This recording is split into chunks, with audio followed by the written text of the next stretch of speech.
Halo semuanya, selamat datang di channel Lewak Ajib. Dan apa kabar kalian? Sudah lama kita nggak ketemu ya. Hampir 3 bulan gue vakum di dunia perkontenan. Tentunya agak susah bagi waktu antara pekerjaan dengan konten gitu. Tapi di bulan ini, bulan Desember, gue lagi berusaha bikin konten secara rutin. Walaupun konten yang gue angkat tuh pasti temanya berbeda gitu. Kadang-kala pas di minggu pertama gue bahas tentang alur cerita, mungkin minggu berikutnya tentang analisis gitu kan, supaya kalian nggak bosan gitu. Dan di video kali ini gue lagi pengen bahas tentang berita-berita yang lagi trending saat ini gitu. Tentu ini cukup menggemparkan karena gue baru baca artikel di sebuah portal berita yang menyebutkan bahwa Cina itu sudah merencanakan pengembangan jaringan 6G. Masalahnya, jaringan 5G aja masih belum semua diterapin. Belum semua negara menerapkan jaringan 5G gitu. Dan di tahun kemarin, tahun 2019, itu Korea Selatan sebagai negara pertama yang menerapkan jaringan 5G. Dan itu pun masih tahap uji coba, karena belum ada standar frekuensi yang sesuai dengan jaringan 5G. Permasalahannya, sebenarnya apa sih evolusi dari setiap generasi ke generasi gitu, dari jaringan 2G, 3G, 4G sampai 5G. Mungkin sebagian dari kalian tuh beranggapan bahwa yang dievolusi itu adalah kecepatan data gitu kan. Semakin berkembang teknologi dari generasi ke generasi, maka kecepatan akses datanya lebih cepat dari sebelumnya gitu. Misalkan kayak 4G yang saat ini bisa mencapai 100 MB per sekon, bahkan sampai 1 GB per sekon. Nah, nantinya jaringan 5G akan lebih cepat 100 kali lipat dari jaringan 4G, bakal bisa mencapai 10 GB per sekon. Tapi ini gue perlu jelasin nih, bener nggak sih 100 MB per sekon itu diterapkan di Indonesia gitu? Kalian pasti penasaran kan? Sebelum gue menjelaskan tentang masalah itu, mungkin alangkah baiknya kita menilik sejarah perkembangan teknologi 2G ya. Karena teknologi 2G itu generasi di mana teknologi komunikasi itu sudah berpindah dari analog ke digital gitu kan. Di jaringan 2G itulah mulai merasakan adanya internet gitu. Sebenarnya apa sih bedanya 2G, 3G dan 4G bahkan 5G ya gitu kan. Mungkin lebih enaknya gue kasih gambaran tentang arsitektur jaringan 2G ya. Makanya kalau kalian pernah kuliah di jurusan elektro atau telekomunikasi, kalian pasti familiar dengan istilah namanya BTS ya. Bentuknya seperti menara gini.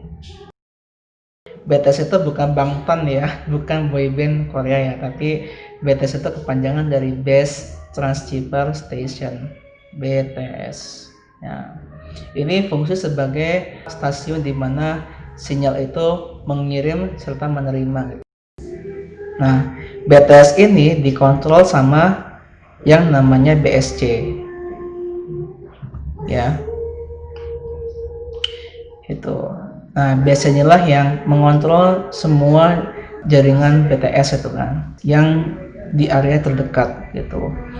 Nah, ketika kalian akses data atau menelpon, otomatis BTS ini akan mengirimkan pesan ke BSC gitu, bahwa ada pelanggan yang ingin menelpon ke tujuan gitu kan. Nah, dari BSC akan mengirimkan pesan ke MSC gitu. MSC itu apa sih gitu kan? MSC itu panjangan dari Mobile Switching Center gitu. Cara mudahnya, anggapnya ketika kalian lagi pergian dari Jakarta ke Bandung, kalian menggunakan mobil, pasti kalian menemukan papan jalan ya, yang mengarah ke Bandung gitu. Nah, MSC ini fungsi sebagai papan jalan. Dia akan mengarahkan kemana tujuan si pengirim gitu kan. Itu MSC. Nah, MSC nanti meneruskan pesan ke PLR. Nah, failure itu anggapannya seperti pas ketika Anda tiba di hotel, pastikan Anda harus reservasi dulu gitu sebelum masuk ke hotel gitu kan. Pastinya sama pihak resepsionis kan mengecek kevalidan dan data dari pengunjung ya. Pasti dia minta KTP-nya, data pribadinya gitu kan, harus mengisi formulir gitu kan. Nah, setelah mengisi formulir, nanti si resepsionis atau PLR akan minta autentikasi data sama LR. LR itu adalah Home Location Register. Ini sistem yang menyimpan semua database pelanggan gitu. Nanti LR akan mengecek nih, bener nggak sih apa yang tulis sama pengunjungnya sesuai dengan data di KTP gitu. Kalau seandainya benar bahwa ini pelanggannya, maka LR akan mengkonfirmasi bahwa ini adalah pelanggan gue gitu. Oke, setelah itu PLR akan mengirim balik ke MSC. Cuma ngasih tahu aja bahwa ini pelanggannya sudah sesuai dengan database-nya gitu kan. Nanti MSC akan mengarahkan tujuan si pengirim. Ini pengirim ini tujuannya menelpon atau mengakses data gitu. Kalau seandainya dia nelpon, nanti dia akan melarikan ke PSTN. PSTN itu jaringan telepon, panjangan dari Public Switch Telephone Network, atau istilah gampangnya pesawat telepon gitu. Nah, kalau misalkan pelanggan mengirim pesan untuk mengakses data, nanti MSC akan meneruskannya ke PDN. PDN itu adalah paket data network. Ini adalah sistem yang mengatur jaringan data gitu. Nah, di jaringan 2G ini PSTN dan PDN itu sudah terintegrasi ke satu sistem.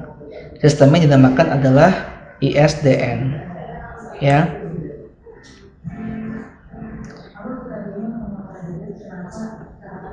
Nah, ISDN ini yang akan mengontrol layanan telepon atau basic service sama layanan data gitu. Nah, cuman masalahnya gini loh, masalahnya di jaringan 2G ini sangat ribet sekali ya gitu kan. Misalnya harus melalui alur yang cukup panjang gitu kan. Akhirnya karena semakin panjangnya proses, maka semakin lama pula waktunya. Akhirnya latensinya itu lebih tinggi gitu. Latensi itu adalah delay ya. Jadi delaynya itu tinggi gitu kan. Akhirnya pesan yang sampaikan itu membutuhkan waktu beberapa detik lah gitu. Akhirnya dari beberapa perusahaan telekomunikasi memikirkan kira-kira bagaimana caranya supaya bisa meringkes proses atau jalan kalau kerja gitu kan, supaya pesan yang disampaikan tuh lebih cepat diterimanya gitu.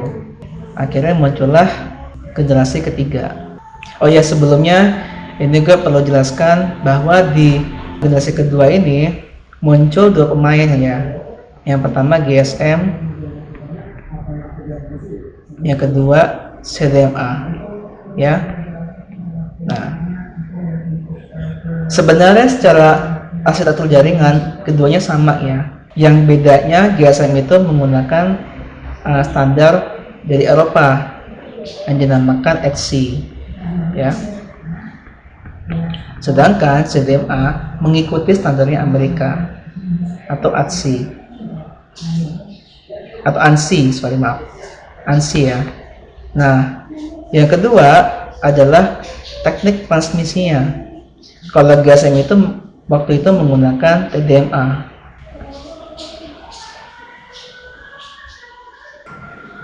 Menggunakan TDMA ya. TDMA itu panjangan dari Time Division Multiple Access. Ini kalau diartikan alokasi frekuensi radio berdasarkan satuan waktu ya. Nah, kalau CDMA ini berdasarkan satuan kode unik ya, kode unik. kode unik. Ini waktu ya, jelas ya. Ini cuma hanya perbedaan dari standarnya. Yang kedua adalah teknik transmisinya gitu. Kalau kalian mungkin yang hidup di era tahun 2000-an, kalian mungkin merasa bahwa kenapa sih SDMA itu lebih murah daripada GSM gitu kan. Kenapa yo? Ini simple aja sih. Sebenarnya SDMA itu dia membeli lisensinya PSTN yang dinamakan license FWA. Ya, artinya CDMA itu numpang pada jaringannya PSTN gitu, makanya murah. Sedangkan GSM ini dia membeli lisensi mobile. Tapi tidak semuanya operator CDMA membeli lisensi FWA. Ada satu operator yang dia membeli lisensi mobile, yaitu Smartfren ya. Smartfren.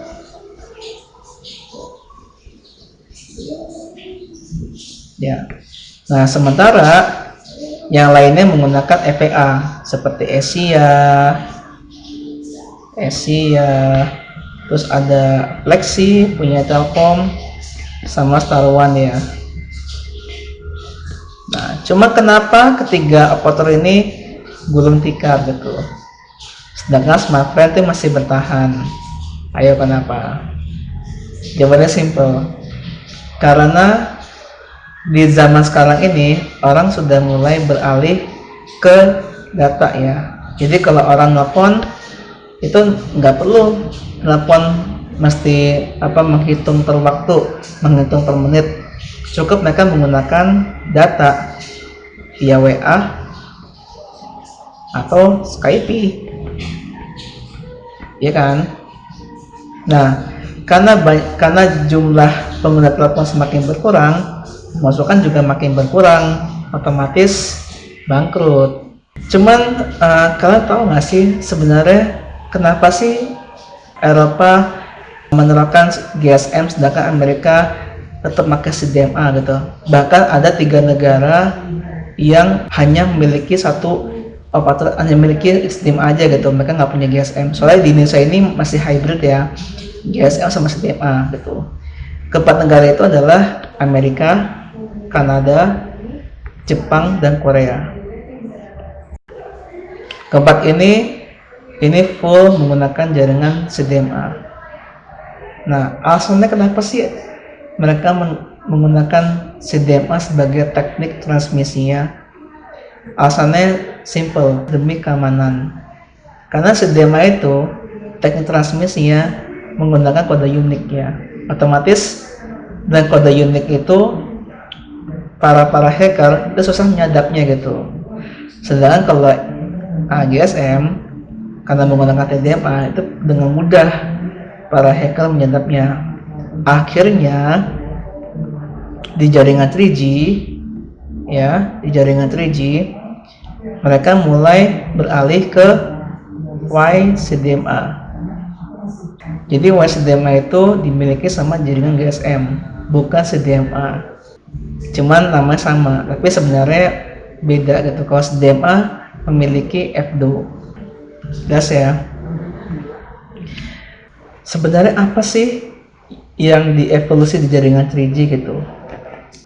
Kalian tahu kan bahwa kendala di jaringan 2G itu adalah kendala masalah latensi gitu. Karena semakin panjang prosesnya, semakin panjang alur kerjanya, pasti pesan yang disampaikan juga semakin lama ya. Walaupun berapa detik tapi masih berasa efeknya gitu. Nah, di jaringan 3G itu ada beberapa sistem yang harus diringkas ya. Ini BTS. Nah, BTS di 3G ini namanya Node B. Ini sama ya, Node B ya. Ya. Ini masih terhubung dengan BSC.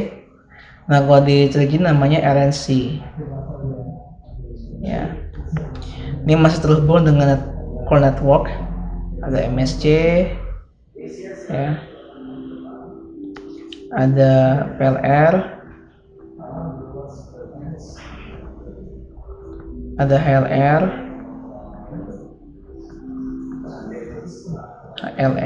ya. Ya. Nah, ada masih terhubung dengan ISDN. Ya, seperti gue bilang bahwa walaupun teknologi 3G ini sudah berkembang, tapi masih terhubung dengan ISDN gitu. Nah, di jaringan 3G ini sudah diterapkan jaringan IP ya, atau IP network itu. Nah, ini terhubung dengan SGSN. Nanti gue akan jelaskan. MSC, ini SGSN.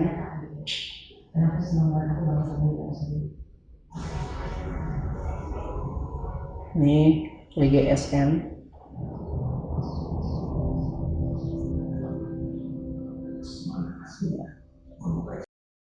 Oh ya, sebelumnya disclaimer bahwa ini gue jelaskan berdasarkan dari pengalaman gue waktu pas gue kerja di perusahaan telekomunikasi.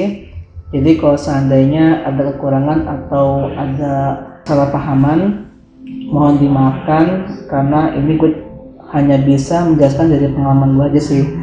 Kalau mungkin kalian ada yang lebih paham di bagian ini, mungkin bisa kita diskusi, bahkan kita bisa collab bareng gitu kan, supaya ilmu kita makin bertambah gitu.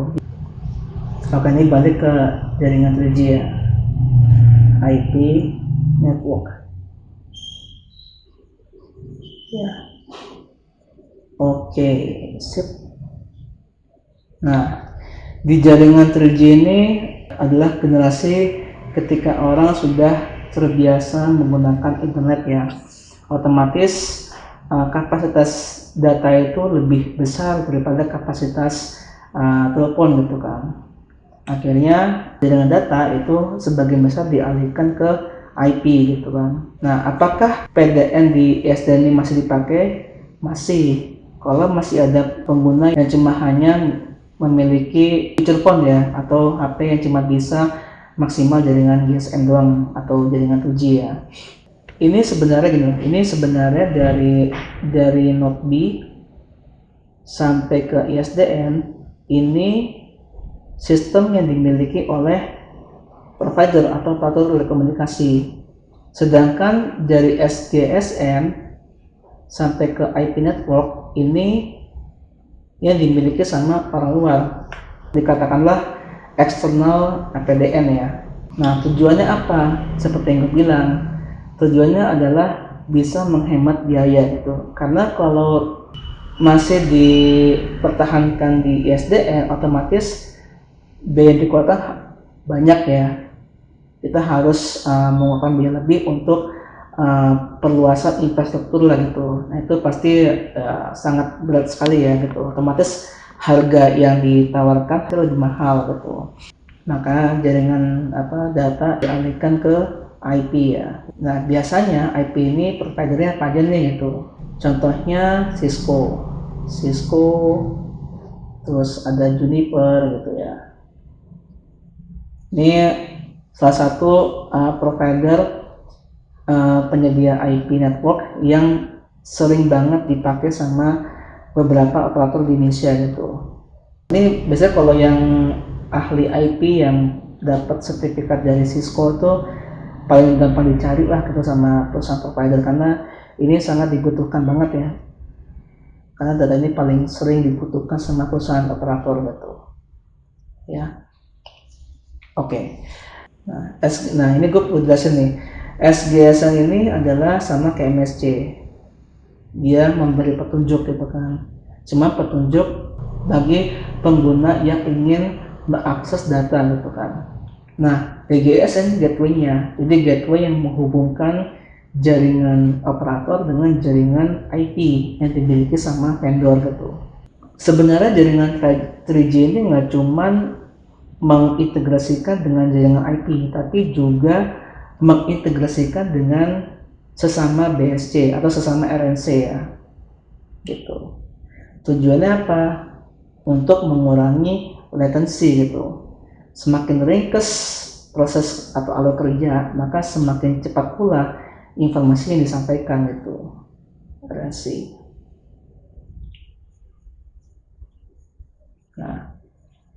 Biasanya kalau dari pengirim ke penerima tuh harus melalui MSC, PLR, HLR gitu kan. Tapi sekarang dari RNC bisa langsung integrasi ke RNC lainnya gitu. Ya, supaya lebih cepat. Nah, ini hub yang menghubungkan antara kedua RNC itu dinamakan loop.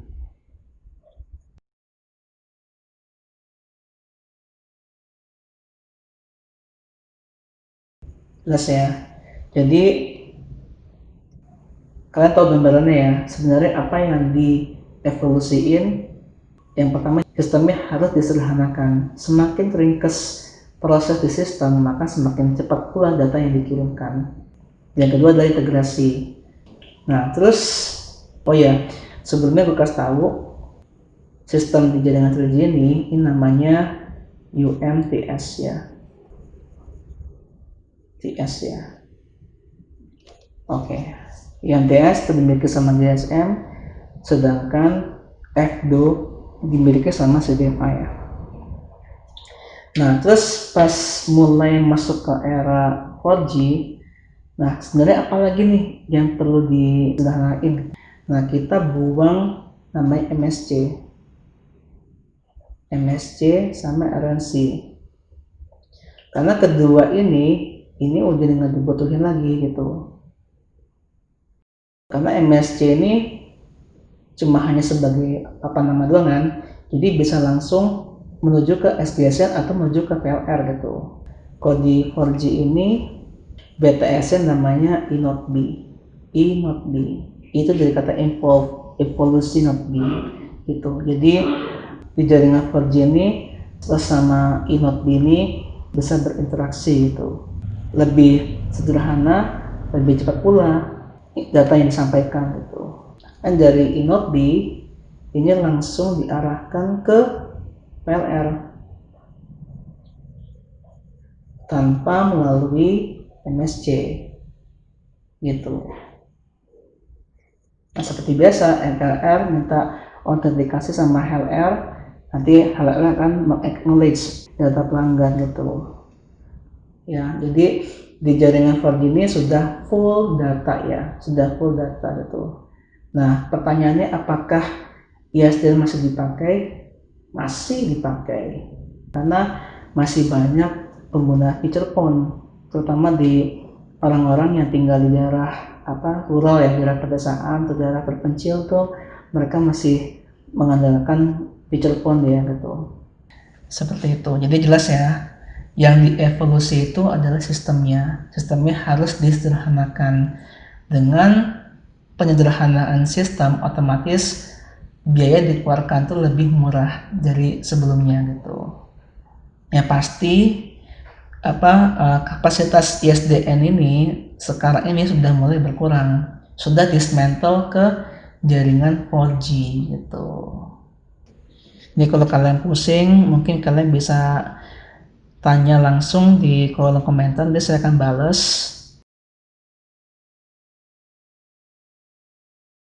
Mungkin ada pertanyaan dari kalian ya, jadi bener nggak sih jaringan 4G ini lebih bahaya? Katanya bisa mengeluarkan radiasi yang mematikan network. Jawabannya, setiap perangkat di teknologi 4G, 3G, 5G ini pasti punya radiasinya gitu kan. Tapi namanya radiasi itu kan berdasarkan dari spektrum frekuensinya gitu. Nah, ini perlu gue kasih gambaran. Nah, ini.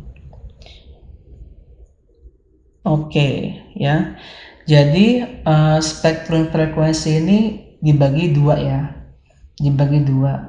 Ada yang non ionizing, ada yang ionizing gitu kan.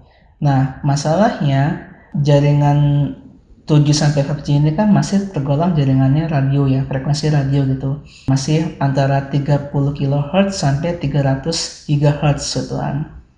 Nah, ini masih dalam batas aman gitu.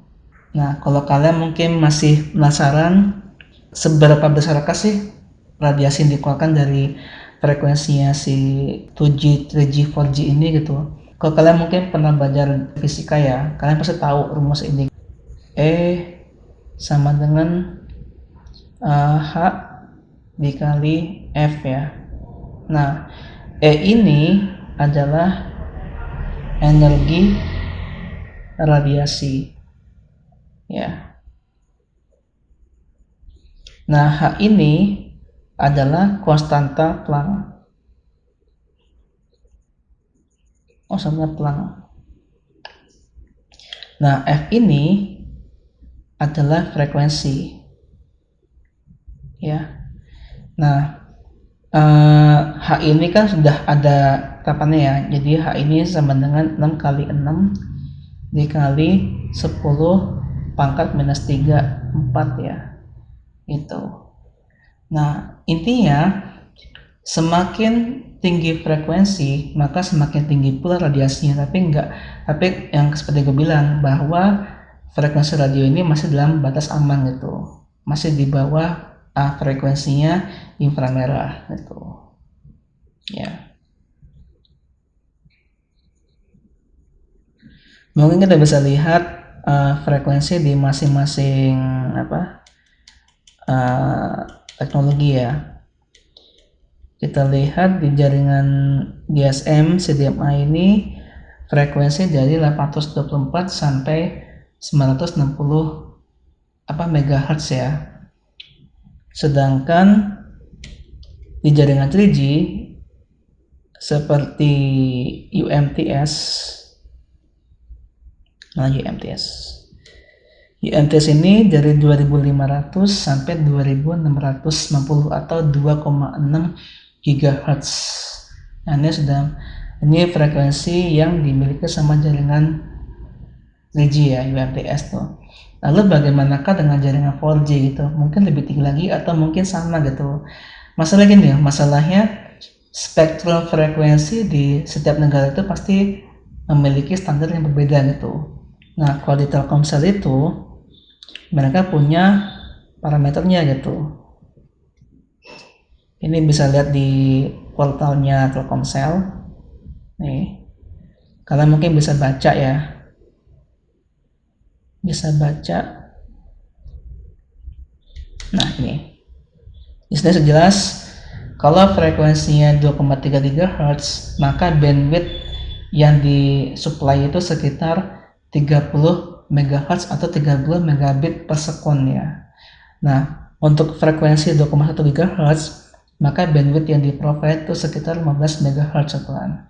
Nah, kira-kira nih kalian bandwidth yang kalian punya tuh sampai berapa MHz atau sampai berapa megabit per sekon gitu. Itu kalian bisa ngecek di bandwidth meter ya. Kalian bisa ngecek di bandwidth meter ya.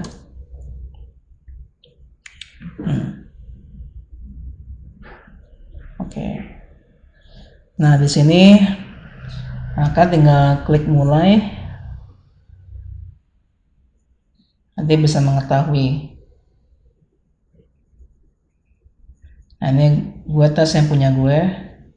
Dan gue kebetulan menggunakan provider Telkomsel gitu. Kira-kira berapa sih?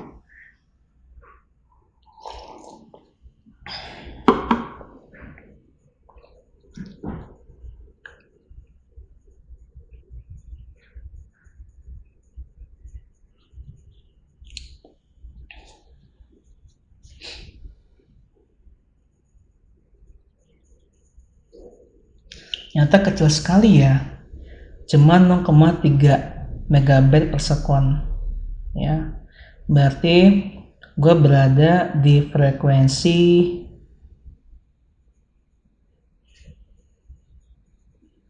nih, frekuensi 900 MHz itu kan. Terus oke, jadi misalkan gue download, kira-kira berapa megabyte download yang gue hasilkan selama 1 menit atau 60 detik. Itu kita bisa cek rumusnya nih ya. Jadi cara gampangnya 1 byte itu sama dengan 8 bit ya. Nah, misalkan punya gue ini 6 megabyte per sekon ya, 6 mbps itu. Maka 6 dibagi 8 dikali 60 gitu. 60 ini 60 detik ya. Coba kita hitung berapa hasilnya. Jadi gue cuma bisa mendownload maksimal 45 megabyte ya dalam waktu 60 detik. Tentunya sangat sedih sekali gitu. Nah, cuman jangan bersedih dulu. Ini kita lihat dari okupansi ya. Sebenarnya faktor kecepatan itu bukan dari providernya gitu, tapi dari okupansinya gitu. Masalahnya di satu sel itu kita lihat dari jumlah penduduknya gitu. Semakin banyak penduduknya, otomatis semakin banyak pula yang menggunakan data gitu. Gue tinggal di Tebet yang which is ini penduduknya padat banget ya, dan yang pasti ya sebagian besar orang menggunakan Telkomsel, otomatis gue harus berebut kuota dengan pelanggan lainnya gitu. Cuma kalau kalian mungkin tinggal di daerah yang penduduknya sepi, nah itu pasti akses yang mungkin dapatin mungkin lebih banyak ya, kuota yang dapatin banyak dibanding yang daerah yang padat penduduk itu.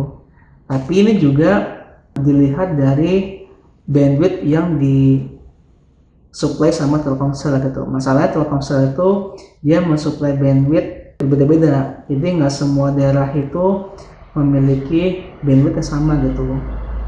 Misalkan kalau kalian tinggal di daerah perkotaan, pasti bandwidth yang disuplai itu lebih besar gitu ukurannya. Jadi kalian yang tinggal mungkin daerah terpencil atau daerah perkampungan gitu. Misalnya kalau daerah perkotaan itu bisa mencapai 100 megabyte, tapi kalau daerah perkampungan mungkin lebih kecil lagi gitu, seperti itu. Cuma sepanjang sejarah belum pernah ada orang yang bisa akses sampai 100 megabyte, karena memang jadi provider emang sengajain sebenarnya sih, emang sengajain mereka membatasi kuotanya seperti itu gitu. Kalaupun ada, mungkin mereka ngasih fasilitas lebih bagi pelanggan prioritas, makanya ada istilah namanya XL prioritas, Telkomsel prioritas. Nanti biasanya mereka menerima bandwidth yang cukup besar gitu. Jelas ya.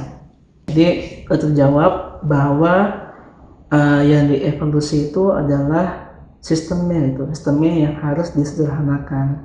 Tujuannya apa? Supaya bisa menghemat biaya. Simpelnya seperti itu. Sebenarnya itu 5G itu konsepnya itu sama kayak micro BTS gitu atau microcell ya. Jadi kalau kalian pernah bekerja di perkantoran, itu pasti kalian akan menemukan sebuah benda yang nempel di langit-langit gitu. Nah, itu sebenarnya adalah antena micro BTS. Tujuannya apa? Meneruskan sinyal dari BTS gitu kan. Masalah daerah perkotaan itu kan banyak gedung-gedung, otomatis banyak penghalang ya. Nah, supaya informasi tersampaikan, otomatis harus dibikin penerusnya gitu. Penerusnya adalah micro BTS atau antena yang dipasang di setiap lantai gedung gitu. Nah, sebenarnya micro BTS itu sudah lama terapin, bahkan sebelum tahun 2010 dia ada ya. Nah, cuma di 5G ini dibikin versi outdoornya gitu. Kalau di micro BTS yang sekarang ini masih dalam indoornya, dalam gedung. Nah, di 5G ini dibikin outdoornya gitu. Nah, bedanya apa?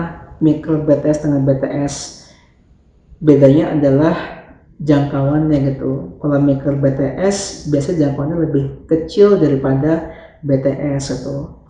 Nah, biasanya BTS itu jangkauannya bisa mencapai 32 km gitu. Jadi kalau kita gambarkan tuh seperti ini ya, seperti segi 6 gitu. Nah, kalau kita lihat dari logo Telkomsel, ada logo seperti honeycomb ya, atau sarang lebah. Nah, itu sebenarnya tuh simbol dari wilayah sel atau wilayah area gitu kan. Nah, ini biasanya dari masing-masing sel ini bisa menjangkau sampai 32 km. Lalu bagaimanakah dengan mikrosel?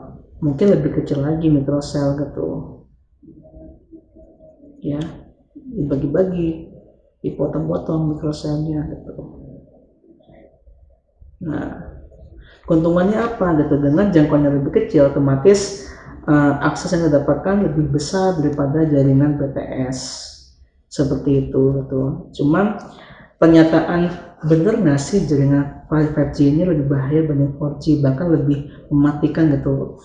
Ya sebenarnya sih radiasi, cuma nggak selebay itu sih.